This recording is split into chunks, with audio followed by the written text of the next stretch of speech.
Hello dear friends, പുതിയൊരു വീഡിയോയിലേക്ക് എല്ലാവർക്കും സ്വാഗതം.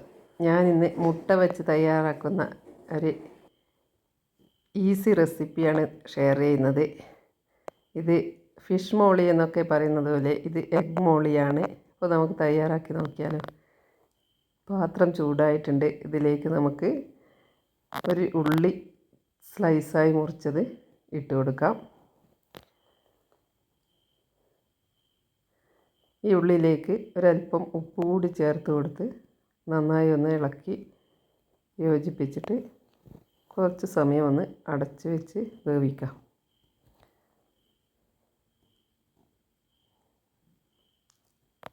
നമുക്ക് ചപ്പാത്തിക്കും ദോശക്കും ഒക്കെ കഴിക്കാൻ നല്ല സ്വാദിഷ്ടമായ ഒരു കറിയാണിത്.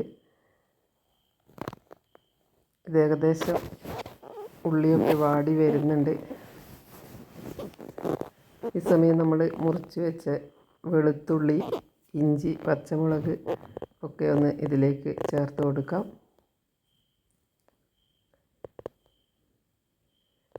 അധികം സാധനങ്ങളൊന്നും തന്നെ വേണ്ട. കുറച്ച് മുട്ടയും പിന്നെ തേങ്ങാപ്പാലും ഉള്ളിയും തക്കാളിയും മാത്രം ഉണ്ടായാൽ നമുക്ക് ഈ കറി പെട്ടെന്ന് റെഡിയാക്കി എടുക്കാൻ പറ്റും. ഇനി നമ്മൾക്ക് ഇതിലേക്ക് ഒരു 1/4 ടീസ്പൂൺ മഞ്ഞൾപ്പൊടി, അതുപോലെ 1/2 ടീസ്പൂൺ കുരുമുളക് പൊടിയും കൂടി ഇട്ട് കൊടുത്തിട്ട് നന്നായി ഒന്ന് ഇളക്കി യോജിപ്പിക്കാം. ഇതിൻ്റെ കൂടെ ഒരു 1/4 ടീസ്പൂൺ മല്ലിപ്പൊടി കൂടി ചേർത്ത് കൊടുക്കുന്നുണ്ട്. ഇത് ഞാൻ ഒരു 2-3 പേർക്ക് കഴിക്കാനുള്ളതാണ് തയ്യാറാക്കുന്നത്. അപ്പോൾ ഇതിലേക്ക് ഇനി തേങ്ങയുടെ രണ്ടാം പാൽ ചേർത്ത് കൊടുക്കാം.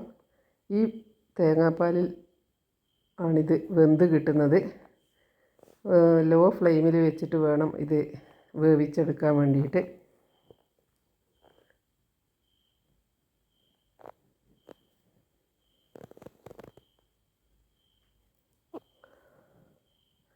ഇത് ഏകദേശം കുറുകി വരുന്നുണ്ട്. ഈ സമയം നമുക്ക് പുഴുങ്ങി വെച്ച മുട്ട ഒന്ന് തോല് പൊളിച്ച് വയ്ക്കാം. അതിന് ശേഷം ഇതിലേക്കൊരു തക്കാളി സ്ലൈസാക്കി മുറിച്ചത് ഇട്ട് കൊടുക്കുന്നുണ്ട്. ഈ മുട്ട ഞാനിങ്ങനെ ഒന്ന് വരഞ്ഞു കൊടുത്തിട്ടുണ്ട്. ഇതിൻ്റെ അരപ്പൊക്കെ ഇതിൻ്റെ ഉള്ളിലേക്ക് പിടിക്കാൻ വേണ്ടിയിട്ട്. ഇത് പകുതിയാക്കി മുറിച്ചും ഇട്ട് കൊടുക്കാവുന്നതാണ്. ഞാനിത് മുഴുവൻ തന്നെയാണ് ഇട്ട് കൊടുക്കുന്നത്.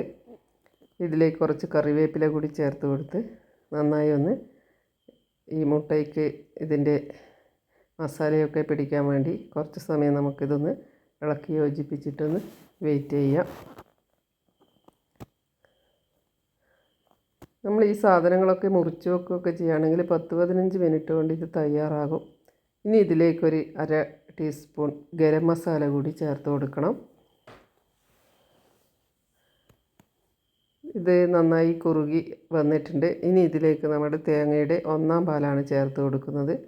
ഈ 1/4 പാൽ ചേർത്ത് കൊടുത്താൽ തിളക്കേണ്ട ആവശ്യമില്ല. ചെറുതായി ഒന്ന് ചൂടായി വരുന്ന സമയം തന്നെ നമുക്ക് ഇതിൻ്റെ ഫ്ലെയിം ഓഫ് ചെയ്യണം. ഇനി ഇതിലേക്ക് ലാസ്റ്റ് നമ്മൾ കുറച്ച് കുരുമുളക് പൊടി കൂടി ഇട്ട് കൊടുത്താൽ നമ്മളെ എഗ്ഗ് മോളി റെഡി ആയിട്ടുണ്ട്. ഇത് നമുക്ക് ചപ്പാത്തിക്കും അപ്പത്തിനും അതുപോലെ ദോശക്കും ഒക്കെ കഴിക്കാൻ സൂപ്പറാണ്.